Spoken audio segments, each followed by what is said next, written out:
Hey, welcome to season 11. Wanted to start off by thanking everybody for 2022. I had some amazing guests who were super inspirational, energizing, and helped me feel connected to the community. So thank you.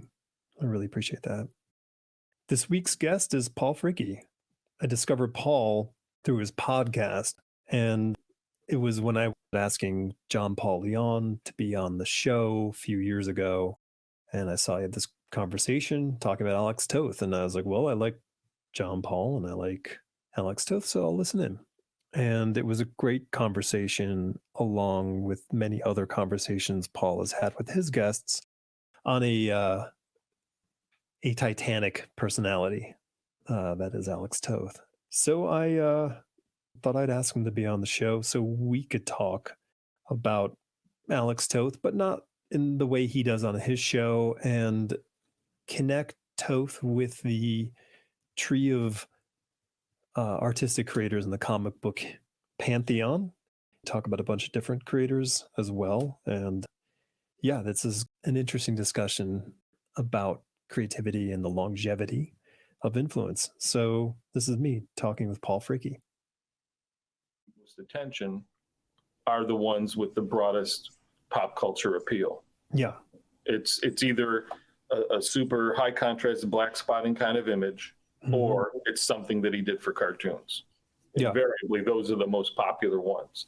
So I get that, and I play to that sometimes, but I also want to make sure that people who are less informed or experienced with his stuff, exposed to his stuff, see all the different things he did and all the other virtues of his work. So I like to refer to those people as people who have lives.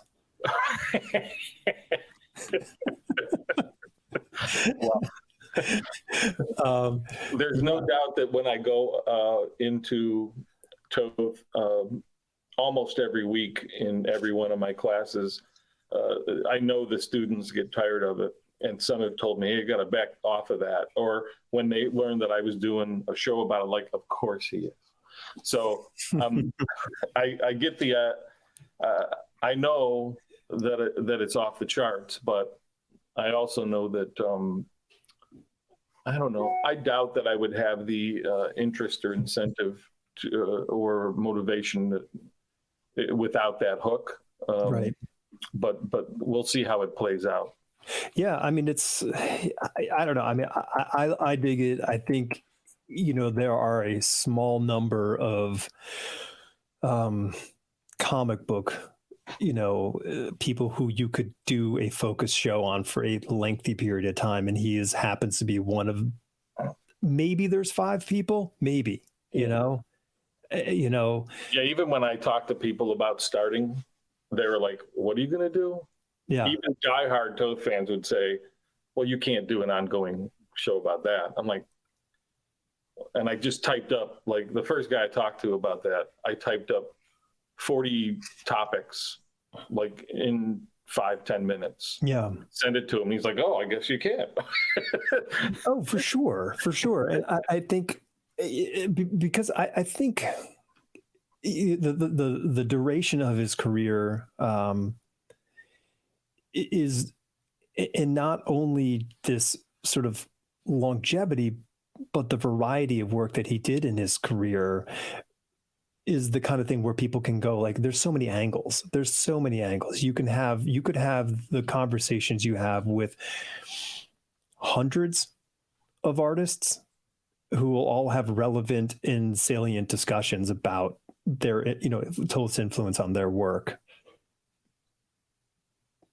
Yeah, no doubt. And I tried with Alex Toth in depth. I tried to lay the predicate in the very first episode, and I asked, why is Toth timeless?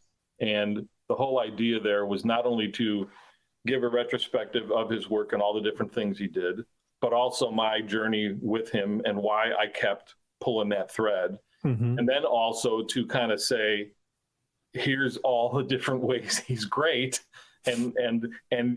And even if there are limitations with his body of work, given the period he worked in and the quality of scripts and things like that, or that he's not married to a single character. I mean, you can say he's associated with Space Ghost and Zorro, but there's not a long-standing, years-long thing with his work, really. And Bravo for Adventure is limited as well. So how people approach him or how you introduce him can be kind of difficult. It has its stumbles. So the best way, really, for me is to either show all the different ways or just show the work. It's like, to me, if you just put it in front, for the first time I saw the work, the first time I was aware of it, it really felt like there's just sparks going off in my head. I knew even as a kid something was different about his work. Yeah. And that only grew and grew and grew as I went. And it still happens. I look at his work now in Peace, and it's like boing. Yeah. and I don't have that same. I can appreciate other people's work, and I like a lot of other cartoonists, but nobody does it for me like him. Yeah.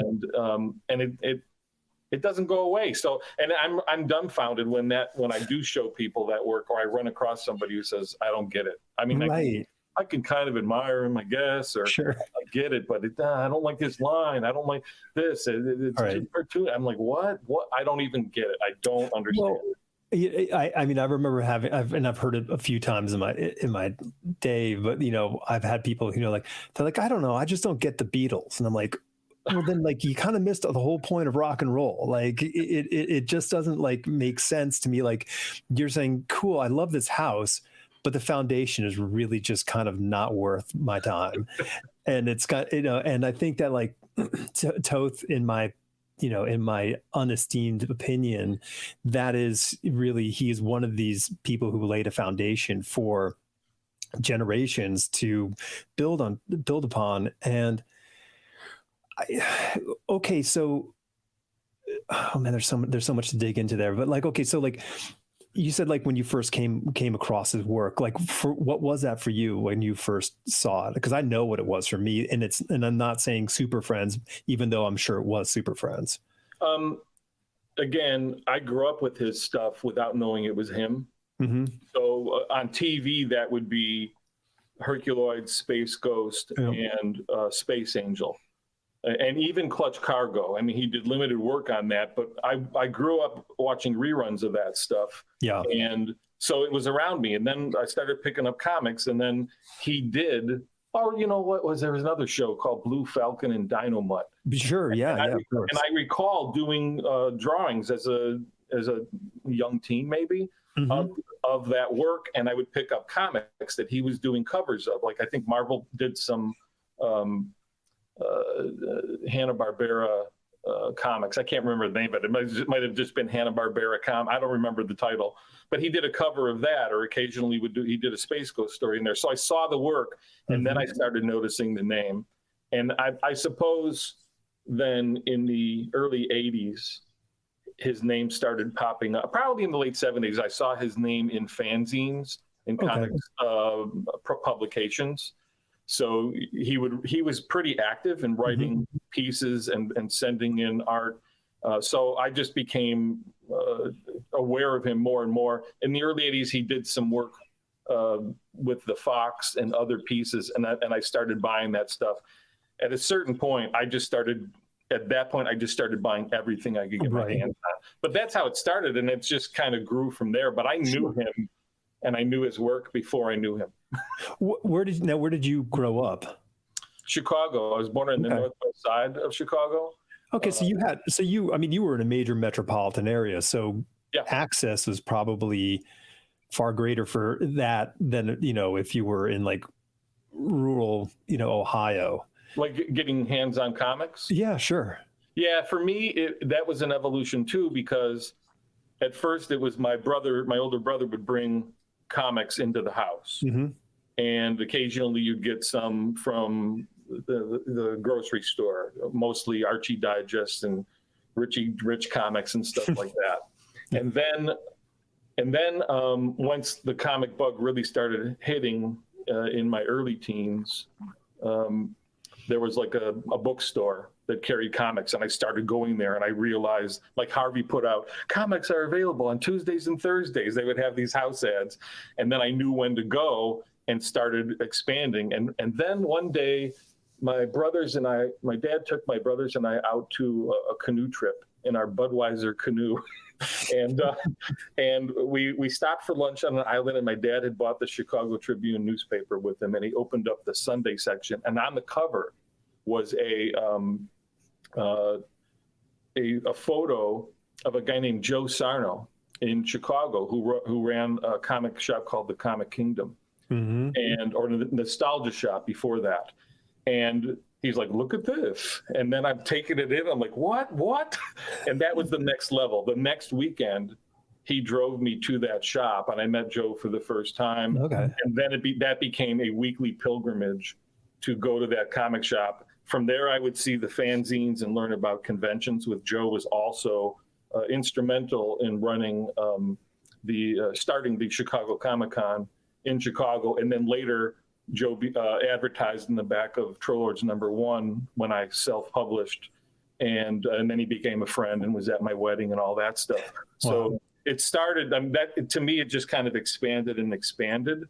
Yeah, and it had to be a discovery like that. I mean, people now, if they're into this stuff, and I see this with a lot of my students at MCAD, they have a lot of access to a lot of people, and it's all on the internet, and they can find connections with people who are into webcomics or any kind of thing they're into. But then it really was a step-by-step kind of upping the game to get to the next level.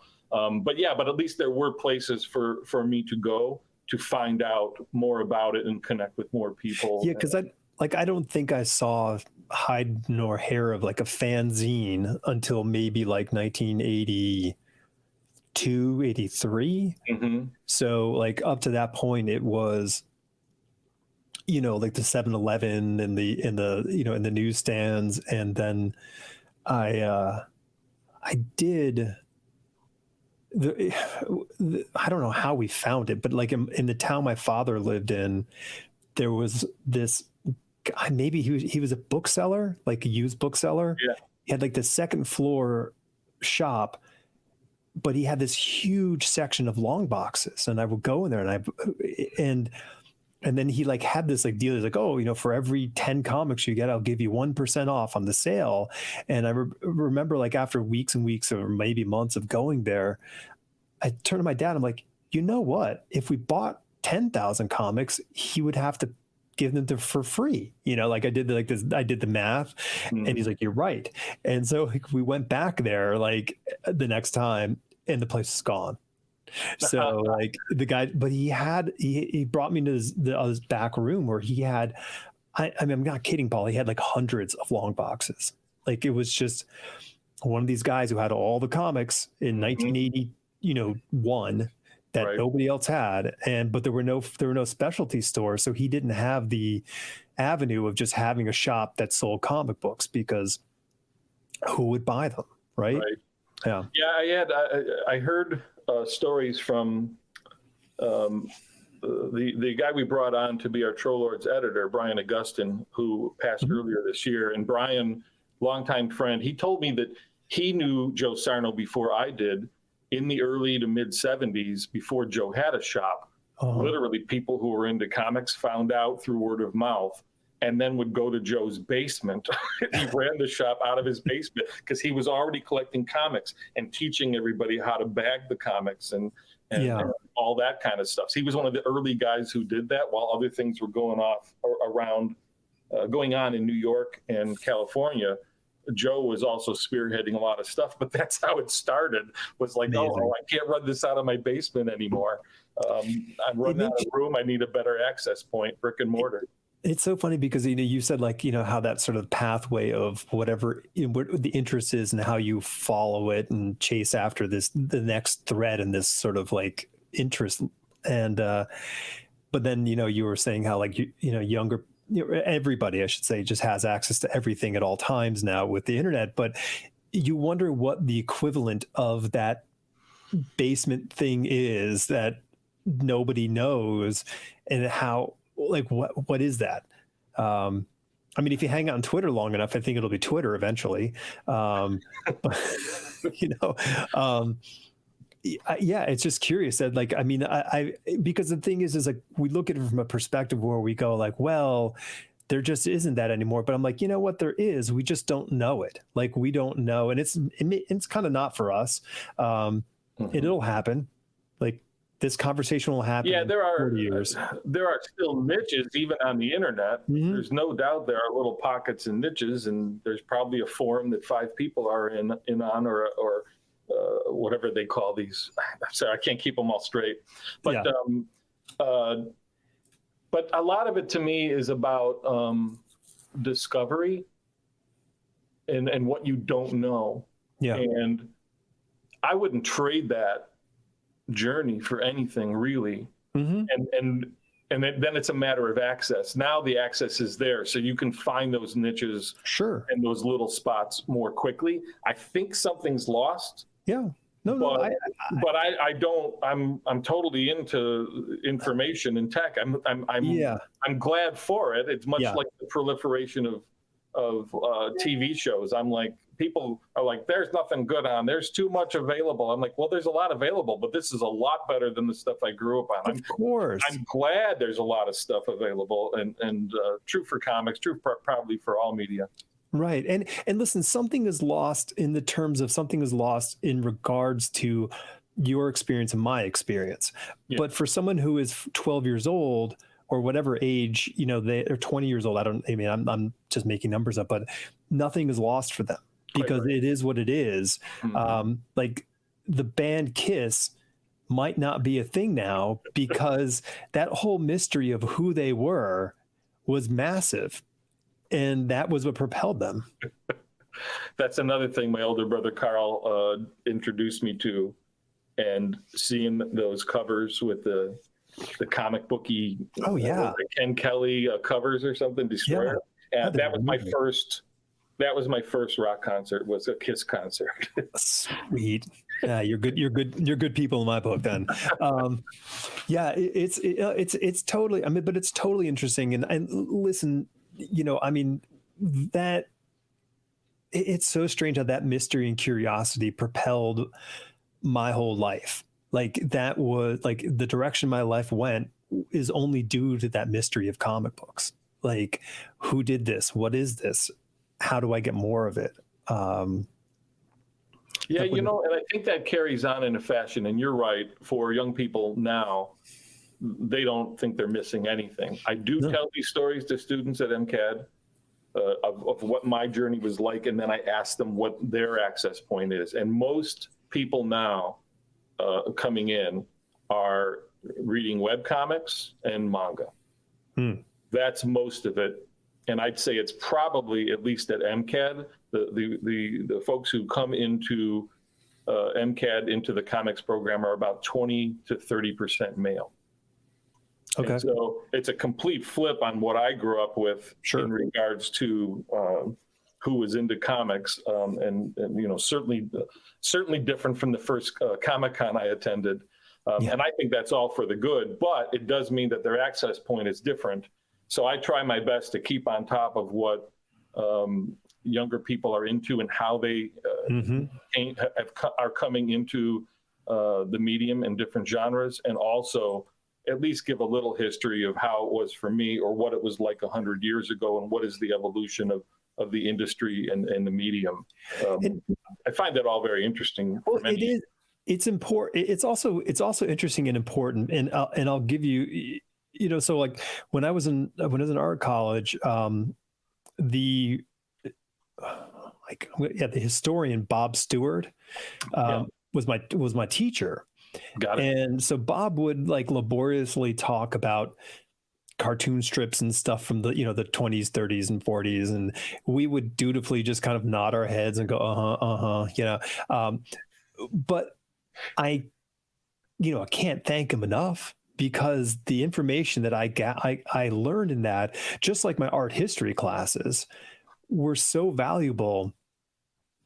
thankfully I retained some of it. So like I was able to go like, wait a minute, who is that dude who influenced Milton, who took over Milton? Like, that guy who drew Scorchy Smith. Like my mind, like I'm like, oh, I got to go look up that guy because I really liked his artwork, you know. And then I'm like, oh yeah, got a reference point, right? Right. And I'm like, oh yeah, Noel Sickles, that dude was the best, you know. And it was one of those kind of those introductions, on top of the fact that he brought people into the class to talk. So he brought Harvey Kurtzman in to talk. Crazy. He brought Larry Hama in to talk. He brought Kyle Baker. So what a broad range of people coming into the class. Mm-hmm. But what they all imparted was this amazing experience and wisdom, and you know, and so I'm like, oh, these people are the real thing. No doubt. Yeah, I mean, and listen, my teachers, like Gene Colan was my teacher. You know, that's Will great. Eisner was my teacher. Like Joe Orlando. These people are all like, you know, amazing craftsmen and kings. Yeah, and I don't know how many people I've heard from peers and pros over the decades who said that Orlando gave them incredible advice. Yes, very early in their career, where he would just go, he would mark up their page. Yep. You know, sometimes on a copy or whatever else, but just tell them about storytelling basics, and he could do it quick because he was editing or at DC, I think, for a long time, right? Yeah, so he was in charge of the special projects sort of department by the time I got into the world and you know, into his world in the late 80s. But yeah, I think hands down Joe was a class that I think I evolved the most in, and I think that's just due to his treating it like a business, which I really appreciated. Yeah, students don't always appreciate that, but no. Listen, like one of my longest friends avoided taking that class due solely to the fact of that fact. He knew that it was, he would just tell you whether your work was sellable or not sellable. And that was it. Like everyone slapped their stuff up on the wall, and he would walk down there and just say, saleable, not saleable, saleable, not saleable. And it was like brutal, but it was exactly what you needed to hear. And then if you had the temerity to say, okay, what's missing? Why didn't this make the mark? You know, so when he's saying that, is he talking about saleable in terms of the kind of work you were doing in regards to genre and content, or was he just talking about whether you were at the level where you were pro enough? Like if you were pro enough, if this work, if you could, because one of the sort of confusing aspects to having these venerable gentlemen be your teachers is they all view the comic industry as if it was a comic industry of the late 50s and the early 60s, right, where, okay, just grab your portfolio and head on up there and get work. That it wasn't that way back then. It was still really relatively open door, but Gene Colan thought like, well, you just, if your work's looking good, go get some work. And it's like, like they don't hire you that way anymore, Gene. But Joe's attitude was like, if you listen to me and you work hard, you'll leave the class knowing you can do work that people will hire you for. Yeah, I have a friend who has taught at MCAD and went to the Kubert School, and he told a story about somebody at Kubert School who, when Joe Kubert was teaching there, who brought in a page or 3 pages like 3 weeks late. And it was gorgeous. And they took a lot of time with it. And Joe looked at it and put a big red F on the top. Because if you were turning this into an editor, everything's late. Everybody's late. Everybody's losing money. F. Yeah. So it looks great. It's a great page. Way to go. But it ain't gonna cut it. Not saleable, I would guess. Yeah, no, absolutely. And I get it. Like, and it hurt. Like, it hurt when he would say that to. But I'm also super competitive with myself, so I was like, I gotta figure out how to not have him say boo to what I put up there. So. And he was clever. I mean, his whole thing, and you can steal this if you ever want to, is he's like, just go to a magazine or newspaper, take one image, and then your job is to draw what happens 5 seconds before and 5 seconds after. Oh, that's great. So it taught storytelling, it taught composition, it taught making a professional thing. Yeah. So just, but I guess the crux of the whole thing is carry on with the teaching of the history involved in the work, because I think the value of it is long term versus short term. I think so too, and I hope some of it sticks. I have heard from students who said they would roll their eyes or never thought that when I would talk about Toth or other artists, it just wasn't their thing, or it seems very distant in the past. And then someone will come back around and go, oh, it's sinking in, or I see what you were talking about now.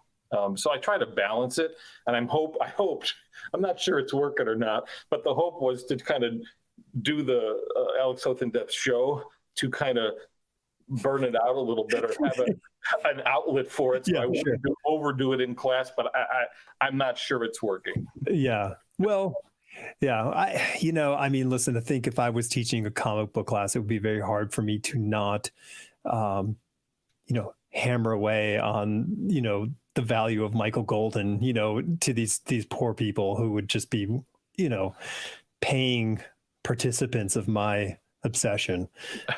It would be incessant. Yes, you wouldn't be able to help it. It would be hard for me to avoid it. So Golden's big for you? Yeah. It's funny because it was one of those things that I didn't realize how sort of influential his work was to me until I was like in art school. And it was one of these things where like, it's like those moments of like in a movie where the character kind of freezes and then like plays back all the parts of like, and says, oh my gosh, this is what this is. And that sort of was the event for me, because, the Micronauts was such an incredibly influential book when I was a kid, high from Star Wars and Star Trek. This comic shows up and I'm fully into toys. So I've got toys and I've got a comic book. Like, if only could have been better if somehow they were playing music like Kiss. That would have been like the trifecta. And the Kiss comic printed in real Kiss blood. With real Kiss blood, yes. And it was just one of those things where I'm like, oh yeah, like that was the comic book that I sort of learned, like, if you show up here every month, you get to get the continuation of the story. And that was that first year of the Micronauts. And then it just kind of carried on. Like, luckily just got my hand on Marvel Fanfare 1 and 2, got my hand on, I was buying comic books and I would go, oh, this is really cool. I like the Avengers and I love annuals because I get more comic book for my money. Oh, it happens to be like Golden's annual, for the Avengers. And it was just one thing after another. And I could connect all these dots, and I'm in art school going like, well, duh, this is the guy who has been talking to me for the last, 15 years. It clicked finally. It's not even, it's funny things, not even 15 years. So it would have been like 10 years, right? Just 10 years. And, but it clicked right in. I'm like, okay, that's the guy. And he was big for me too. Yeah. And probably predating for me Micronauts, because his work started popping up at DC in Batman Family. Yep. And he would do, demon stories and then different backups, and then he graduated to doing Batman stories. Yep. And then on. And I was just a big fan. I couldn't believe what I was looking at because it looked so different. It was idiosyncratic, his style. I don't know why, but in some fashion it reminds of Richard Corbin's work as well. Interesting. How he early on in his work, and it's still true in Micronauts, they distort faces in a similar way, even though on the surface I think their styles are very different. But I think I made a connection with that, and then I got my hands at one of those small Chicago cons on 3 pages from the Man Bat stories he did, and regrettably I sold those. Okay. Some years later. I don't know why. I got tired of it. I don't know. I don't know what happened. But those were instructive to me, because as I was doing, in the earliest years, doing my own pages, and at that size, right? Learning, what size to do it at and all that. I would have the golden pages next to me or at the board and study it. Like, how thick are these lines, and what is he doing here, and how is he using zip-a-tone there, and what level of detail do you have to go? And man, I wish I still had those. But yeah, he was very informative for me at that time. And Micronauts was a big deal in my head and with my comics pals. Yeah. It's interesting because, like, I would naturally say I'm like this dyed in the wool superhero fan because of just my childhood growing up with Super Friends, cartoons, Mego toys, and all that stuff. But like the comic book, like if you had like, hey, here's your stack of comic books, kid, which ones can we take away and which ones can you not live without? It would have been the Micronauts as a kid. I'm like, no, these are the ones I have to keep. And I think not only in part of the toys and in part of the storyline itself, the artwork just sunk in, and that was kind of the mark for me. And I totally dig the Corbin sort of angle, like, and I think you probably aren't too far off because I think Michael's interests lie far outside of comic books. I think he understood what Kirby was and he dug Steranko, but comic books really aren't his jam. So he was looking at different stuff. Yeah, I've seen some interviews with him, and his perspective seems very odd to me for someone who worked in comics for so long. That he, I don't know, he sometimes looks at it as a business too, and it seems kind of like a perfunctory way of attacking the work, or that's a job I did, that kind of thing. But that's not how it felt on the page. I think the Corbin thing, Golden Corbin connection came to me because I would copy their work as a teen, and I would just draw the faces. And I got it, on one hand, I was looking at how to draw the comics the Marvel way and doing structure to the heads a certain way and trying to draw a Ramita or a Buscema face. And then I had these mongoloid kind of faces that were all kind of distorted the way they did it. Yeah. And that was really appealing to me. And in some fashion, I was trying to copy it because I liked how it looked, but it also, when I did it, looked really weird and funny. And I'm like, wait, why can't I get this to look right? But that's when I noticed that there was something similar to how they attack stuff. Yeah. But Golden, I also, though, as far as genres went, I mean, a little bit later, he did the Nam, and also his work would pop up in Marvel Black and White books. Sure. Or just in small books. So some of my favorite stuff of his, I think he adapted The Cask of Amontillado, which is a favorite of mine. I think that was his first work.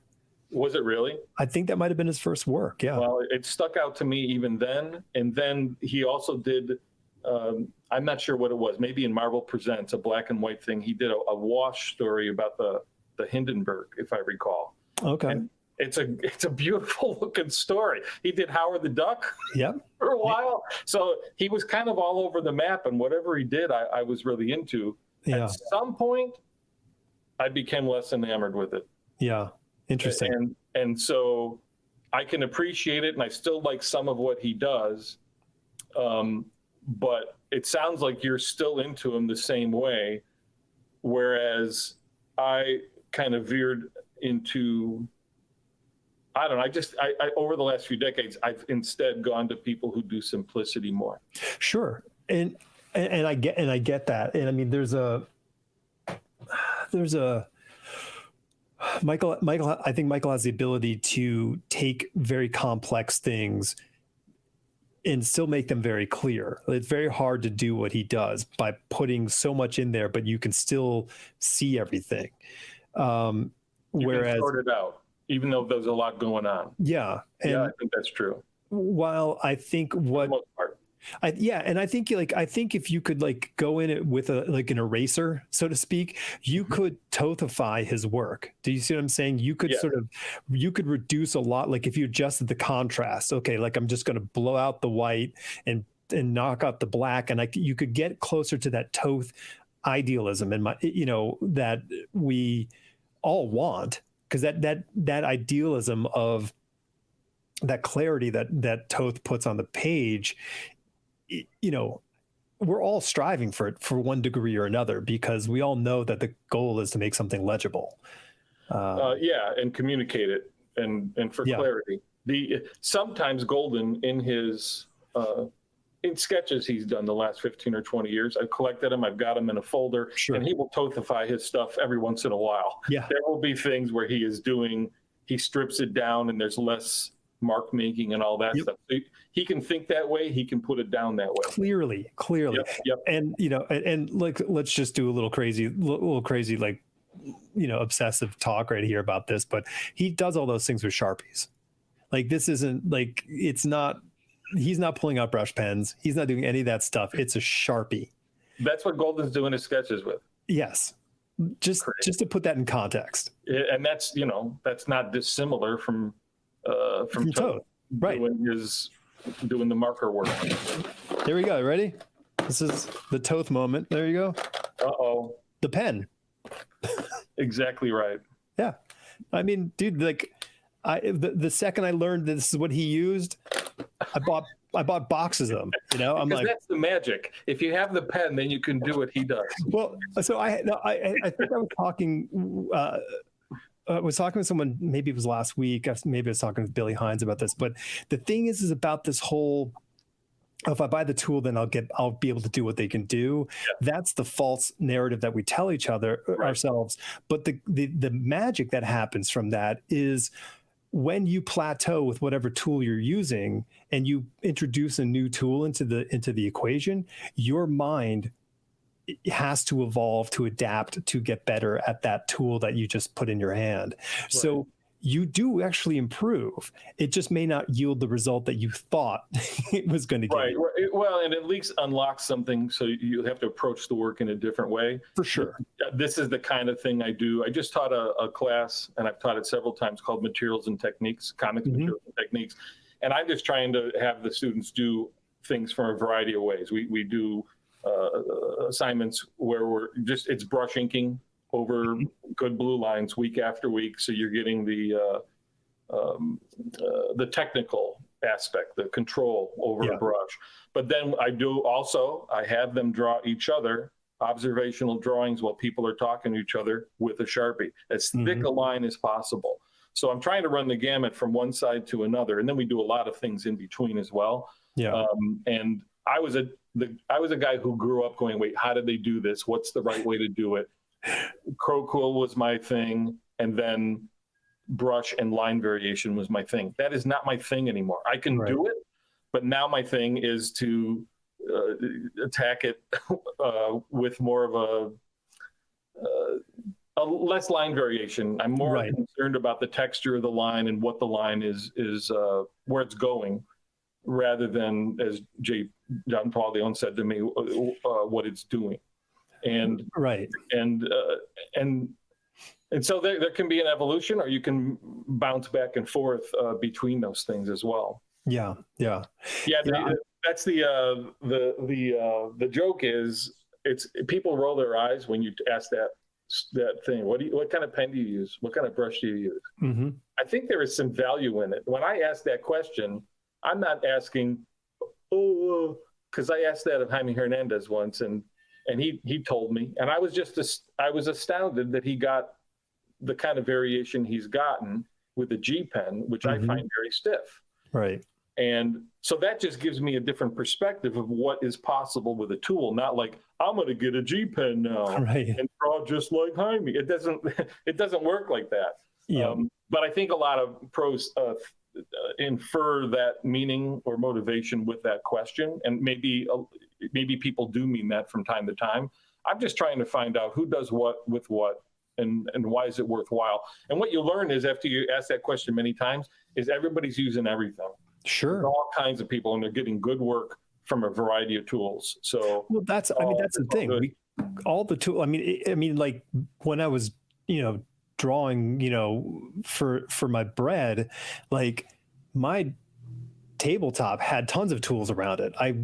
Because it was just this endless, thing of like, I just need this tool for this and this and that and the other thing. I wanted to take a moment and say thank you for getting the conversation with JP down when you did. I'm thankful for that. Yeah, I was in contact with him, and he was just, he was not well enough to talk when we were talking, and he was really himself in the terms of like, he was so apologetic for not being able to be up for the talk. And I'm like, dude, don't sweat that. Like, he called me and we had a wonderful talk as friends, right? But I'm like, dude, what, and I'm just, I was just hopefully optimistic, that, that time would come. And it was at least, it's a sweet, blessing to be able to sit and listen to his impassioned discussion about one of his favorite subjects. Yeah, I'm glad I was able to do that with him when I was thinking of doing the Toth show and having guests on. He was my number one first guest that I wanted. When I was working with the guy who does and did the tothfans.com website, we were trying to rejuvenate that a little bit, and I asked JP to do a tribute. I asked a whole bunch of people to do these tribute pieces, and of course he worked weekend after weekend for weeks to do the ultimate piece. So when I asked him that, I knew he was I already knew that he was into Toth, but then I really knew after I saw that piece, like how deep it went. So I had a feeling that if I asked him to be a guest, he would come on, and I had no idea when we were recording. Like, I knew some of the history of what he had gone through, with battling cancer, but I didn't know like what shape he was in, because he was very upbeat. I'm really, really pleased that got done, and I'm glad it's recorded. And there was when he passed, there was another boost, right, to people listening. They found that, and that's there for posterity now. And I think we're all better off for it. It's interesting. I mean, I've known him since, I guess, the fall of 1990. So because he went to the same school as I did, so he was a freshman in the dorm when I was a senior.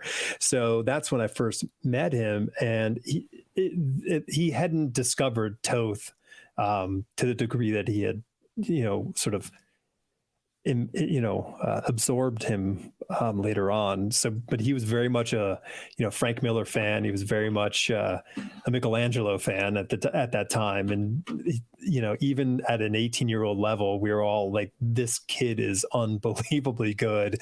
Like, to the point where you're wondering, would pushing him out the window really finish him off? Like, he was just too good. But he was also just the nicest guy. So it was a joy to see his explosive entry into the business and how he really, spread out. And and I've said it a few times, and and I'll keep saying it, is that, like, and you and I exchanged the idea, like, the thought, like, how influential Alex Toth is in comics, but like, JP was influential in comics to his peer group in school. Like, the people who was there, like, they were like influenced by him, which is not a very common thing. That was the first sign of how great he was. So he just the best guy, and can't be happy enough to have as much of his work around as possible. So I've collected that over the years as well, and spread the word as much as I can. I would like, on top of the Wintermen artist edition that's sitting here in the studio, I'd like someone to reissue the book as well. It's right over my shoulder, so people can read it, because that's not always an easy thing to find, and it was his favorite. With JP's legacy, and I hope we get to see more things published in finer sort of quality, just to show off his great skill sets. I hope so. I'd like to keep spreading the word, and then I show his work in classes and extol the virtues all the time. Hey, I wonder if we can go back to the Toth Golden thing really briefly. Yeah, sure. So I had a thought, because I know you like both, Mm-hmm. and they're both masters, and I guess my one distinction and difference I find is that for me, when I look at people who are influenced by Toth, I usually like their work or see what they got from it, and I like how they're applying it. Mm-hmm. Most people who are into Toth seem to understand, not always, but they seem to understand what it's about. Howard Jake might disagree that people I like where this is going. Okay. But I feel like Golden's work can be and has been horribly misunderstood, Mm-hmm. and it's led to it's led to, for the last 3 decades, the type of work that does not appeal to me as much. Yeah. So if you trace that stuff back, Mm-hmm. the image, look, and a variety of things, it does go back to Golden. Yes. And some people say that goes further back to Adams. I'm not sure if that's accurate or not, but because Adams can influence a bunch of different people. Yeah.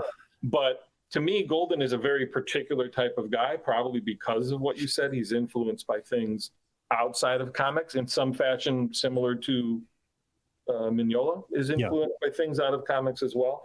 And I remember being at a room after a con with Don Simpson, the Megaton Man guy. Mm-hmm. Yeah.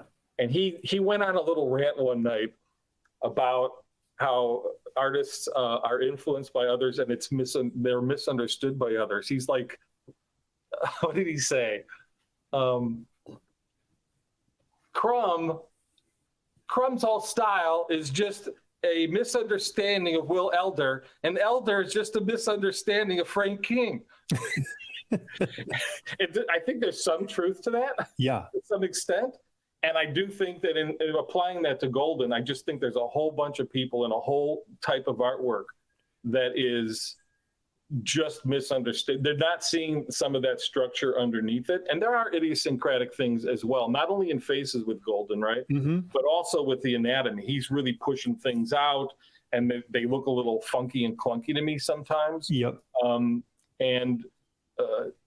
I think it's led to a proliferation of a kind of thing that I don't always like to see.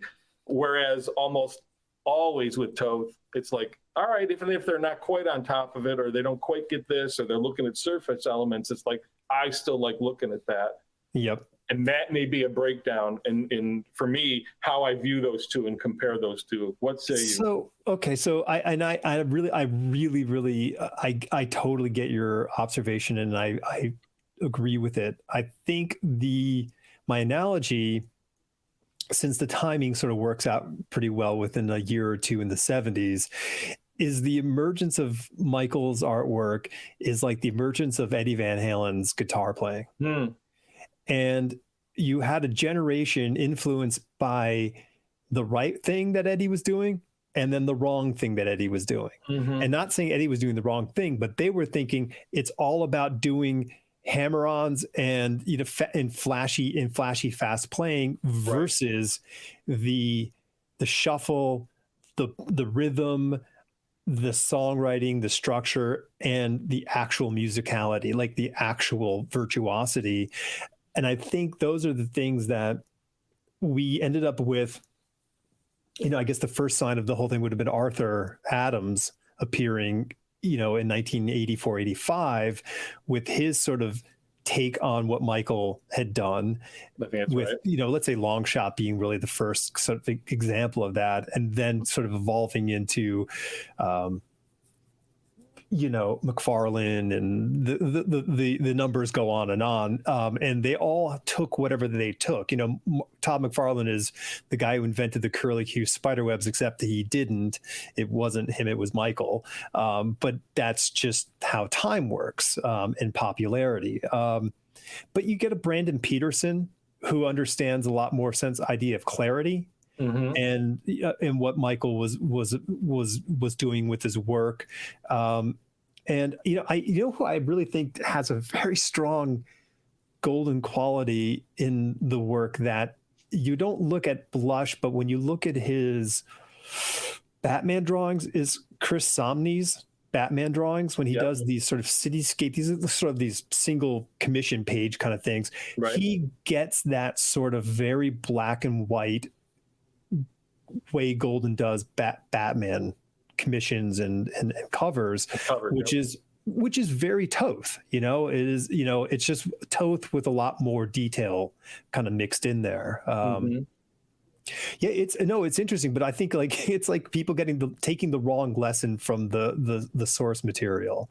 And I think that even happens with Toth in the sense that we have Mazzucchelli, who sort of said, okay, this is what it is, and did beautiful sort of evolution of what Toth did on paper.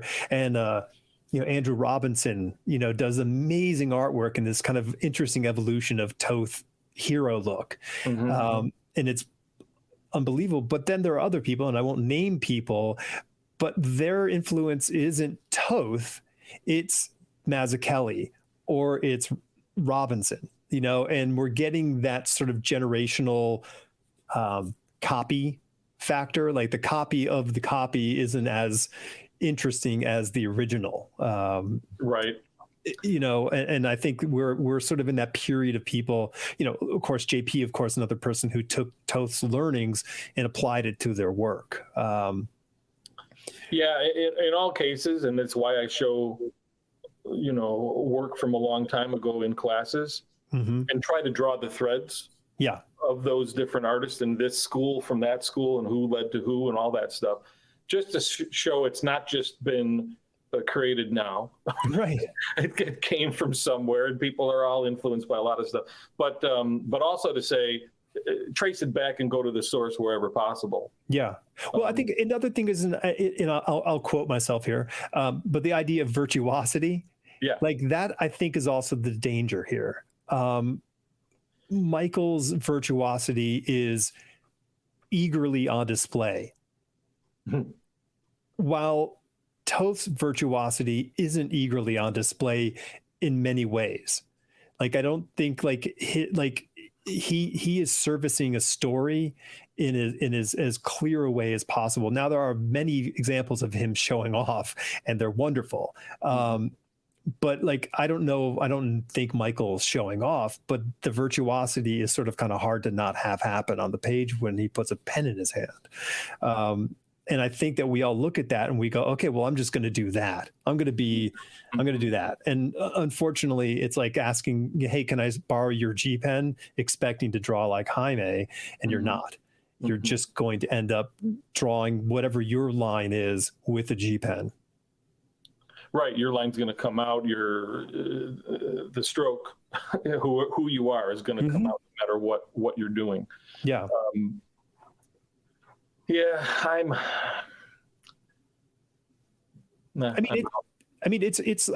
listen, I love John Byrne comic books. Love them. Okay. I don't love them as much now. My 12-year-old loves them. The 12-year-old inside of me loves my John Byrne comic books that I grew up on. But the thing is that John Byrne's not as good, as Neil Adams, and he is an evolution of Neil Adams.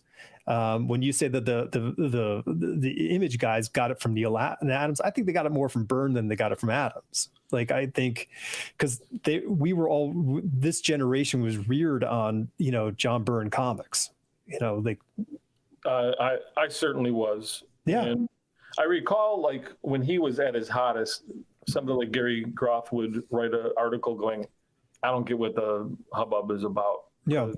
It just seems like, watered down Kirby to him. And, right.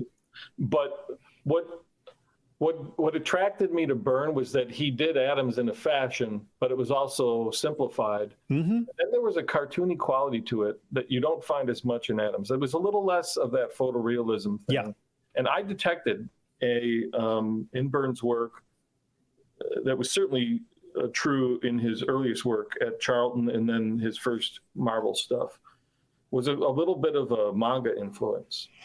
And I don't know if he's ever cited that, but when I grew up looking at watching Speed Racer or Star Blazers, and then his first stuff popped up, to me there was a link, and that was part of the attraction. And no, I don't think anybody was doing it that way. No. I don't even know if he would cite it, but that's at least what I saw in it, and that's what made it different. I will say that for me, that there was a 5-year period where he was golden. Mm-hmm. And then whatever was magic for me about it popped. Yeah. Yeah. No, I don't know if that was me at a certain age, or if I really think that I don't think he burned out, but I think whatever made it special for me burned out. Is that spelled Byrned out?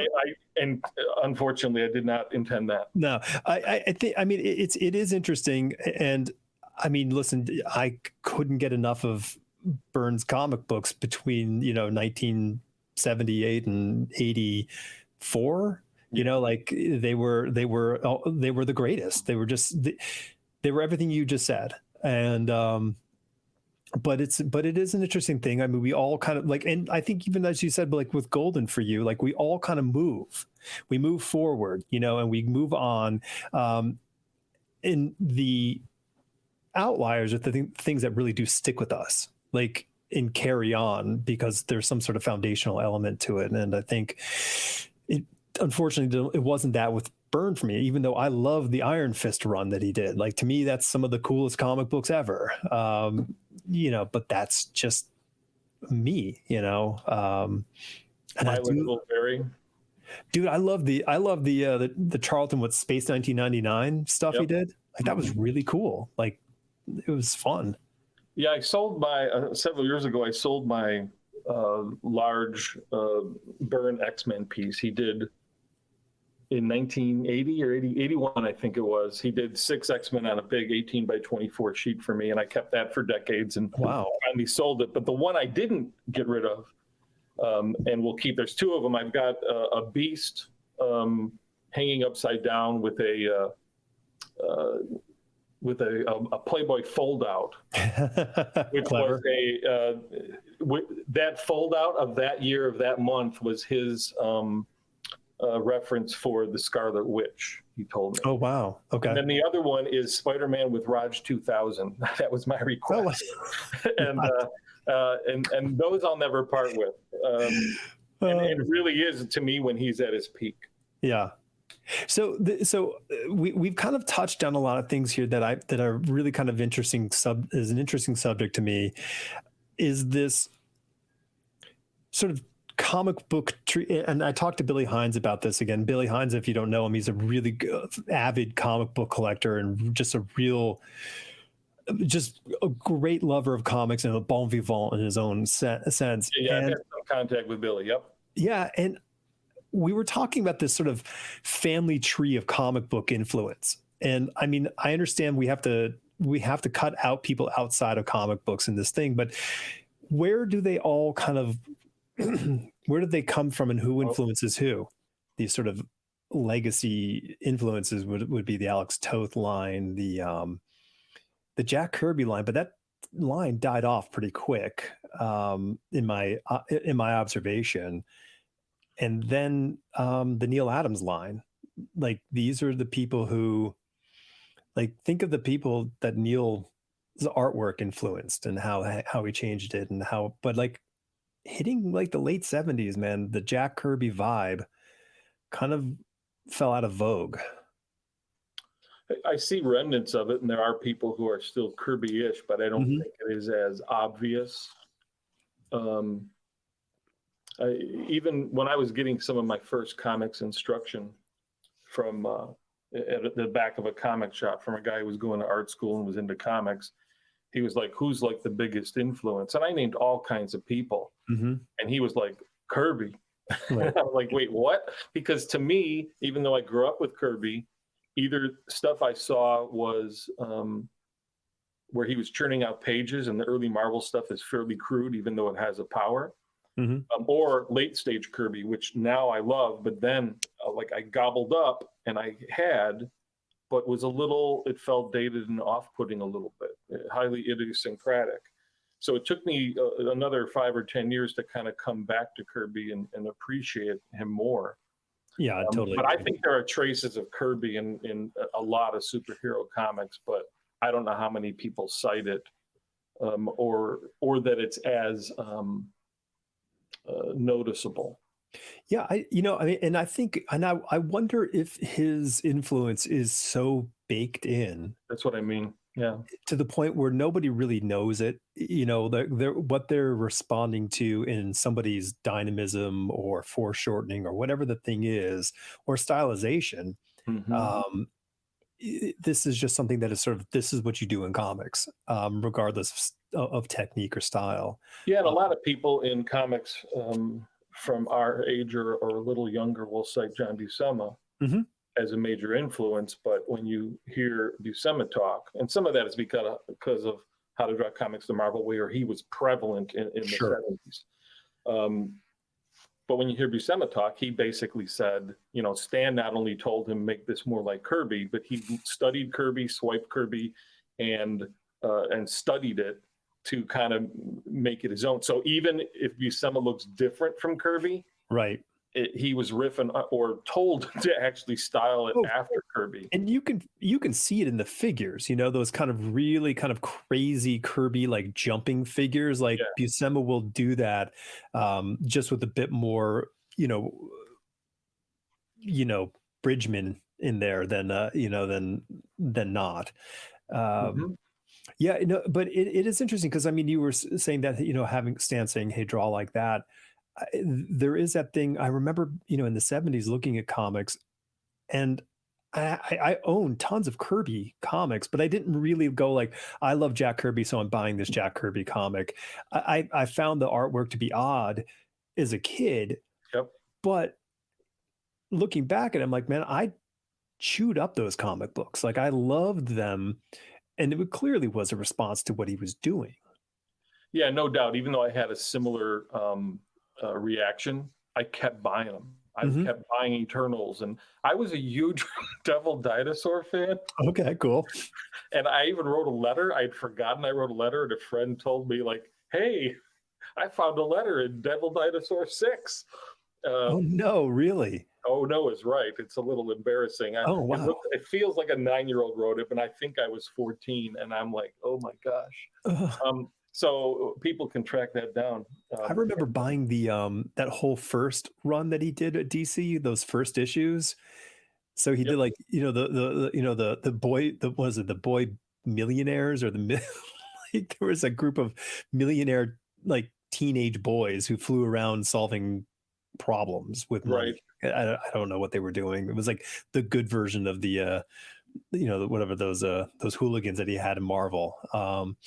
right. And yeah, but it's interesting. But like, thinking about like that sort of Adams line, the Kirby line, and the Toth line, as far as sort of influencing streams, Hmm. they're all so different. Kirby is a stylist. His artwork is really stylized. It's to the point of like deconstruction. Hmm. And Adams is very much a realist. And then you have Toth, who is a sort of a designer in Hmm. their approaches, which is really kind of a curious, like how strong those three different sort of visual approaches were and how they endured through their runs. Yeah. Yeah, no doubt. I mean, one thing that's interesting to me with Adams, aside from uh, the realism you talk about, is he also liked to play formally with layout and timing. So he was inventive about that stuff, like a whole dead man face being the Hmm. layout for a page, panels within it, or the same background throughout the Yeah. whole thing. I don't know if he's as solid a storyteller as the other two, because I think that the in your face kind of thing and the realism stuff takes over. Right. So what we see later, passed on Golden and then to Image and beyond, Hmm. is more of that poster comic thing. Right. Whereas I think Toth and Kirby are very solid storytellers. But where Toth goes wrong in storytelling, especially in early, like I'd say the early 50s. He's experimenting with design so much, and even stuff he did in the 70s and 80s. He does certain things where he crops so tightly that it's claustrophobic, and then the storytelling becomes secondary. So each one of them have their foibles. And Kirby, though, is for as much as bombast is there, he's a great storyteller. Sure. Like he's really nailing it, with very solid standard storytelling. Establishing it and then action and all that. And he doesn't play around formally with anything. No, he's a meat and two sides. He's using grids almost completely. He becomes formulaic with the 2-page spreads, especially the early 70s stuff. Whereas Toth then is highly experimental, meaning even though I can see a thread of Toth through everything he does, he is extremely restless. And where both of those other guys and most people stick to a formula and a style and an approach, Toth just didn't. He is like each story, most of the time, every story, he's looking for something else to do differently. The lettering changes, the page layouts change, the approach, grease pencil, tone. He's just like restless. Now that caught up to him later on because that's really hard to keep up. And eventually he kind of couldn't keep going because he felt like he would disappoint people or disappoint himself. So getting a healthy balance for any creator, I think, is a really important thing, to innovate without completely setting the expectations so high that you end up screwing yourself by not producing, and then getting into the trap where you become so formulaic in your style that things atrophy. I don't think Toth, toward the end of his career, his last 20, 30 years of life, even if he was producing less finished comics pieces, to me, he is still getting better as an artist. Oh yeah. No, I think his greatest strength is observation. His ability to recontextualize his observations into a storytelling format. It might be the single most powerful skill he had. He could take anything and he could show you anything the way he needed to show it in whatever context. And I agree. Like, I mean, if you just look at all the sort of correspondence drawings, he would have, there's so much brilliance in nearly every one of these pieces. Yeah, no doubt. Those are not the most popular things when I post them on Instagram, the a la prima and later drawings. The stuff that gets the most reaction is other stuff, either in terms of content or black spotting, right? The high contrast is going to get the attention. But I tried to convert even Toth diehards to look again at those 6x9 sheets. Because he's doing that stuff with a marker direct off the top of his head. I think this is extremely difficult. Yes, the things that are in the Dear John doodle book. And I've collected as many as I can digitally and share them, because I think that there's a legacy. Just if I'm probably going to do a whole episode on this on Alex Toth in depth, where I want to, if Toth was like an Emily Dickinson, where we didn't discover his work until after they passed, and all he left was 20 or 30 years of these little drawings he was doing in a sketch pad. To me, that would be enough of a legacy. Right. That would be a gigantic gift. Or like, look what this person did. That sitting in their watching television. That's right, at their kitchen table, smoking and hermiting, and we didn't even know it. Now, one, without drawing their whole life and being as good as he was, I don't think he gets to that level to be able to do that. Right. I just think it's very difficult to do. And I think most people, when they're looking at even artists, will look at those and just kind of go, oh, there's not much to those. But you try it sometime. Yeah, well, it's this thing of, you have the luxury of ejecting the distractions the more you master a craft. So by the point of great mastery, you're able to create elegance in one stroke. I mean, we would, in our teaching of design classes and and typography, you know, it's the simplicity of some sort of shape is what you're really trying to, hunt toward. Um, and that was always like a big thing. Like if you can draw a circle freehand, you're on top of something. And that's not an easy task. It's possibly the hardest task a human has to, can do. And I would assume that probably Alex Toth could probably draw a circle. But I want to hop back to the trap, the creative trap of your ability, because I think that's something that I've been thinking a lot about, and we as interested parties of creators we put a lot onto what they do. We look at what they do with this reverence and amazement, and we go, man, like they must have been thinking this, that, or the other thing. And I stop and I go, well, let's pretend I'm that person, and let's pretend somebody loves what I do to a degree that they just can't believe. I'm really not thinking about a whole lot of stuff. I'm solving the problems, it mostly, intuitively.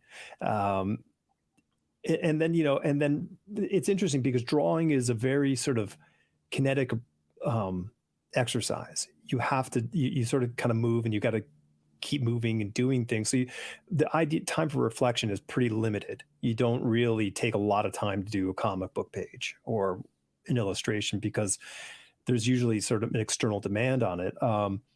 Writing is a little different because you flesh something out on paper, and then you go back and you read it and you go, that doesn't make sense. Or somebody says, I don't understand this. And you go, okay, hold on, let me figure this out. But like with visual storytelling, you kind of know if it works or doesn't pretty quick, and hey, that hand doesn't look like a hand. It looks more like a duck, and you have to change it and turn it into a hand. So, so I think like, an interesting kind of mental thing is like, we have to look at also these people, they're doing a task, the task is make the thing. While I think Toth, I think his trap was his ability and constantly having to kind of like express that furtherness. Does that make sense? Like he was always trying to push something further. Yeah. I think it caught up. There's a few different reasons why he stopped producing as much. Some of that was personal and because of losses he had. Some of that was just probably due to conditions that he had, whether it's bipolar or manic depressive or whatever he was dealing with.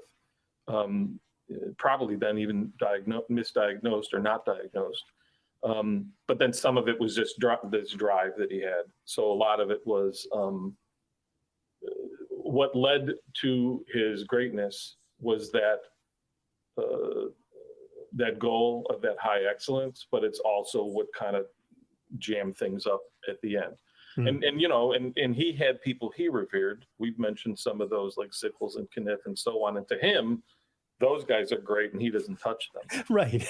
So, and I've spoken about this in my show, but I've had a few projects where I kind of put such an expectation on myself to try to reach even a little bit of what he did, and to the point where I felt like he was on my shoulder, and it completely balled me up because there's no way I'm going to hit that. And the other thing is I'm not allowing myself to come through.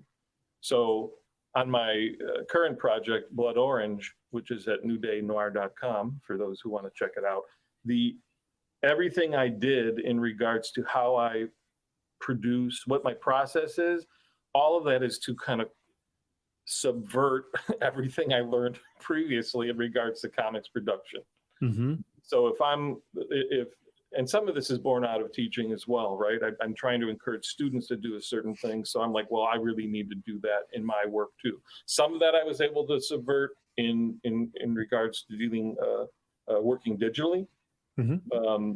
But so I've noticed a lot that people freeze up, and I think this was true earlier in my career, and it still can happen. But when you're working on this pristine piece of, oversized original art, people stiffen up. Yeah. And so I started training myself to loosen up in my sketchbooks and let my own stroke come out more and more.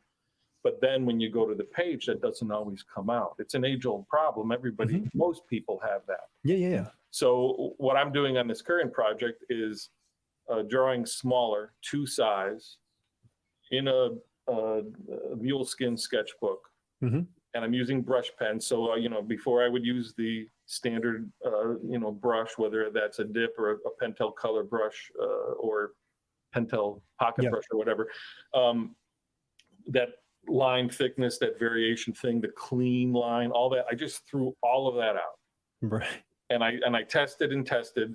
And instead of sitting at my drawing table, which I did for a long time and got used to, there was all this stuff, all these processes that felt like this is the legitimate, standard, accepted way of producing comics. And I was like, all right, I'm going to just draw 2 sides in a sketchbook. I'm going to sit at my dining room table. I'm going to use this, and this. And I'm going to draw in a different way. Some of it, too, is borrowed from having done commercial storyboards for decades. A lot of what I learned doing those, like you say, most comics are drawn in a deadline, and all those guys were working deadlines. All the ones we revere were under the deadline gun. But that's really true of storyboards. And I just, you had to trust yourself and draw, and you got to do it quick, and you're working with markers. But the more I did that, I was like, oh, I should draw a whole comic this way. And some people have done that. I don't know, there's a little bit of that in Mark Hempel. I think that's true of like Kyle Baker's work, especially in Why I Hate Saturn. Some people have touched on that kind of thing. But that's what I'm doing, to try to loosen it up and make as much as what's fresh and intriguing about what I do or how I put the stroke down to get across in the final piece. How much was that? How much of that was like in preparation for that? Like what was your sort of system for figuring out what you were going to what limitations you were going to impose on yourself?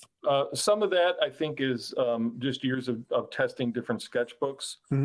But then when I was approaching Blood Orange, then I bought a few different sketchbooks to see which ones would work. And I started thinking of 2 size, because I don't know, increasingly, instead of drawing bigger, to get all the imperfections out. Yeah. I recall a book that's on my shelf by Sean Phillips called Blow Up, and he's taking all of his preliminary drawings or panels and then blows them up way tight, really big, and there's something really attractive to me about that. Plus, I had a snowmobile accident like 13, 14 years ago, so I'm shakier than I used to be. I can still get the clean line, but it's not as clean as it used to be. It's a little wiggly. Okay. So I just decided at a certain point to start steering into the imperfections in the line. Right. And then working 2 size allows me to do that. But I just tested, different pens on different papers until I landed on the one that was going to be solid enough or had the right surface and the right tooth. And again, at a certain point, I bought a Cintiq, and I started doing all my drawings and coloring at first, then all my drawings for storyboard work on the Cintiq. Yeah. And so the process for Blood Orange is it's a mixture, because I'm doing a lot of stuff down and dirty traditionally, but then I do post-production digitally. So I'm doing the lettering by hand, but then I scan that in, and I do the line art by hand, and I scan that in, and I do all the coloring and post-production digitally, just as long as it feels still like it has an organic feel and out of my hand, then I'm fine. So you're compositing and lighting, the work in the digital environment while you're doing all the sort of the structural stuff. That's right.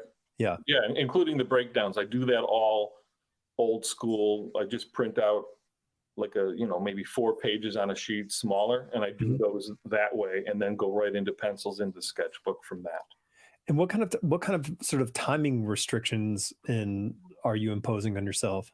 I don't have them. Okay. We're talking about all kinds of deadlines, but I'm at the point in my life and career where I don't have those. I probably could use more, so I would produce a little more, but sometimes I'll only get a page or 2 done a week, while I'm working on a lot of other things. And Yeah. other times I'll finish a whole chapter in a week. So it depends on the chapter and it depends on what's happening. I probably should have a per page limit, but I don't know. I'm at a point where I want to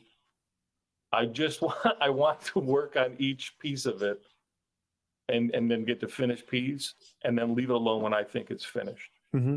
So No, it's just I've shown some of these pages to people too, and they're like, it really looks like you tossed this off. And I'm like, there's a lot of work Right. that goes into making it look that way. It's what Howard Chaykin calls the, what is it? The illusion of spontaneity. Right. Sure. I'm going for that too. And hopefully there's some actual legitimate spontaneity within that. But Yeah. Well, that's, I mean, sometimes it's a trick. isn't that the huge battle that, you alluded to the, going onto the paper and getting tight, but that battle between the thumbnail or breakdown drawing to the final artwork, Mhm. that horrible battle of losing that dynamism and that power of whatever that loose sketch was Mhm. to what we see on that printed, final piece. It's this thing that so many artists struggle with, because you look at the thing and you go, why am I losing so much from this to this? Yeah, I did that for decades. Yeah. It would crop up, and some of it gets better because I worked for so long.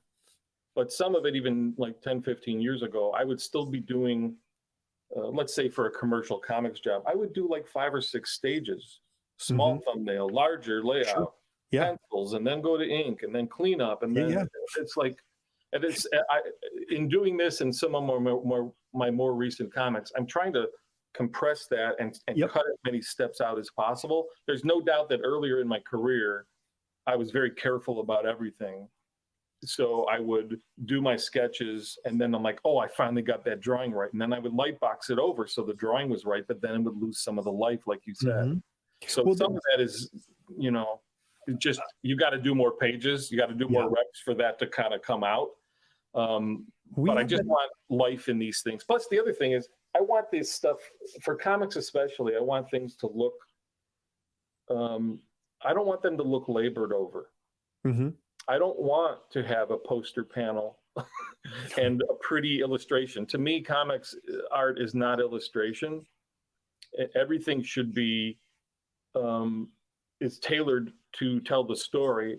So even if it's taking me a while to make a page, people are reading it in seconds or a minute or something like that. And I want to foster that. I want everything I'm doing in breakdowns, in pencils, in putting down the line, and putting down the color, the balloon placement. I want all of that to encourage people to go with the flow and be done with the story.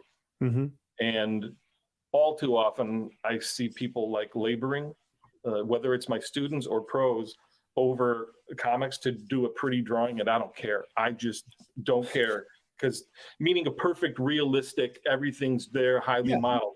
That to me, that doesn't always make good comics. Well, it's it's interesting. I mean, so like the whole Blood Orange project to me has this very intentional tone to it. Like your sort of approach to everything is super intentional. Hence, a lot of my questions about what sort of restrictions you've applied to yourself in this, and even to the point of like, hey, this is all about reading this story at a pace that you're not being distracted. The story isn't, the artwork doesn't distract from the story. Like, I guess that's a really interesting thing. I know that Jamie Jones, who does the Baboon series, is very much in that same mindset.